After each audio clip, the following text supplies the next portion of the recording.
What is going on, guys? It's ASAP Flash here, and I'm here with another movie review. There, I like that intro. Keep that. Anyway, I'm back, and I've just seen Wonder Woman. Finally, I've seen a movie on opening day, and it feels great, great, great, great, great, great, great. Just like this movie, DC has finally hit a home run with this movie. I mean, it's great because it had a story, it stuck with it, and it didn't fill with so many Easter eggs and so much stuff like crammed into one movie. And the thing with Batman v Superman, it tried so hard to get on Marvel's level with all the Easter eggs and all the future storytelling or whatever. It ended up looking kind of messy, and but the thing with this movie, it just told a simple story straight out, and it made sense. The whole movie actually made sense, and there was a simple plot to it too. I mean, sure, the movie was kind of long. It was like a 2 hour movie, but it didn't feel like a 2 hour movie. The pacing was right, and it was like one thing led to another, and everything. And the thing I liked about it too, usually most comic book movies they come up with some over ridiculous plot line, just like so they could have a super villain, and then like the whole city fall down or whatever. But the thing about it that made perfect sense, it happened in a real time setting. I mean, I think also with Captain America, the first Avenger. I mean, even though it took place in like World War I or one or two, it still felt the presence of a comic book movie, and that's the thing about this movie. It didn't feel like you're watching a comic book movie. I mean, it felt more like you're watching a war based movie because it took place in World War I. But it didn't it didn't have heavy emphasis like, hey, you're watching a DC movie. Hey, you're watching a what? In fact, if anything, this felt more like you're watching a movie about mythology that happened to get mixed up with the war setting. In fact, the opening of the movie was very much that way. The first portion of the movie when they're in Themyscira, Them, I know I said it before, but right now I'm kind of having trouble with the pronunciation. But Themyscira, whatever. You know what I'm talking about. Yeah. So it kind of like they're. I mean, I want to say like not like natural habitat, but it's like with a place where they live. But at the same time, like I don't remember what god, but they kind of like hit it to where it's like their own private utopia. I mean, and the funny thing is, when they introduced the character Steve, I want to say Steve Rogers, but that's Captain America. But Steve Trevor, it was kind of interesting how it, like went from like he crashed into their atmosphere, and then when you see on the other side, it's all grimy, it's all foggy. But when you cross over, it's like it transitions from being dirty to being nice. And it's kind of funny though because at the opening scene, like they're interrogating Steve and like why he's there, and he has a lasso of truth around him, and then obviously with the lasso of truth, it compels you to tell the truth because if you the more you resist, the brighter it burns, or the more it stings. And when he's like trying to tell a lie because he's a spy, he can't really reveal what's going on. It just burns him, and it's like, oh my god, okay, fine, fine, fine. And it's just like, I think that's a perfect way to interrogate someone, not break their bone, not threaten them, just kind of put the lasso of truth around them until they just out with it.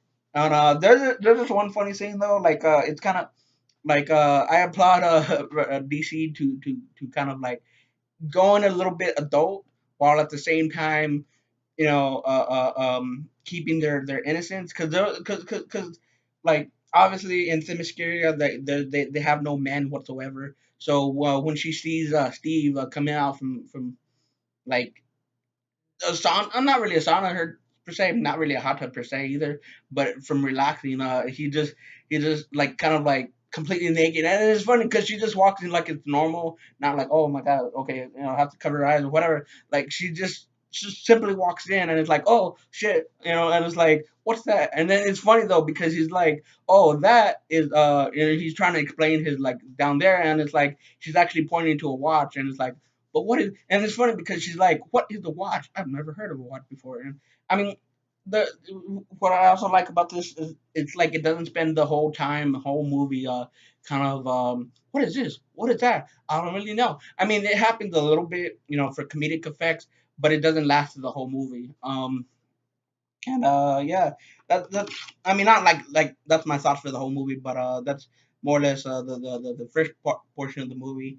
And then like once they leave the Myscaria, like the plot quickly catches on, and it kind of reminds me, like, like it kind of reminded me a little bit of Captain America: First Avenger in a lot of ways, really. Like, because they both have world wars, and they're both like out of, like, except a little bit like of Captain America and Thor a little bit, because like they're both fish out of water kind of stories, and obviously. But the thing is, with Thor, he came from another planet altogether.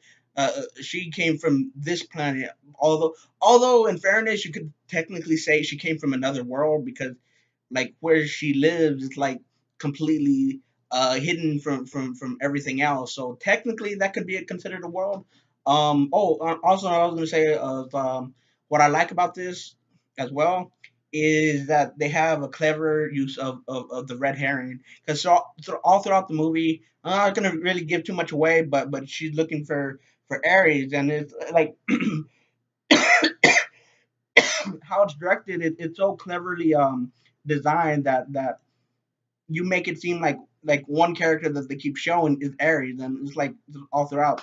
And like I said, I'm not gonna really spoil it, but how they use the red herring is so perfect, and it made me think as well. It's like I don't think there has been any comic book movie so far. Maybe there has. I mean, like maybe I have another story, or probably there it's in a Civil War, but there hasn't been like that much use of red herring.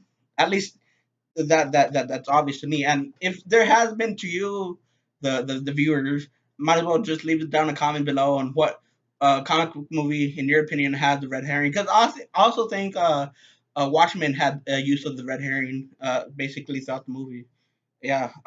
So yeah, that's pretty much it with the whole movie. And one thing I also want to mention, if you want to stay for post credit scenes, there's no post credit scenes whatsoever. So yeah, that's pretty much it. One final thought I want to say about this. Yeah, like this movie. I mean, I think DC finally learned not to take itself so seriously, but at the same time tell a good story. I'm looking at both you, Suicide Squad and Batman v Superman. I mean, 'cause Suicide Squad, it didn't take itself too seriously at all, but there wasn't really much of a plot. It was an okay movie, not great. It was like fine. But Batman v Superman, like I said earlier, like it was so convoluted with subplots and Easter eggs and this and that and the other thing. It just, to the normal viewer, they just lost in translation. So it's just into everybody else, it just seemed like, I mean, it was an okay movie if you really like long, complex films that don't really make much sense.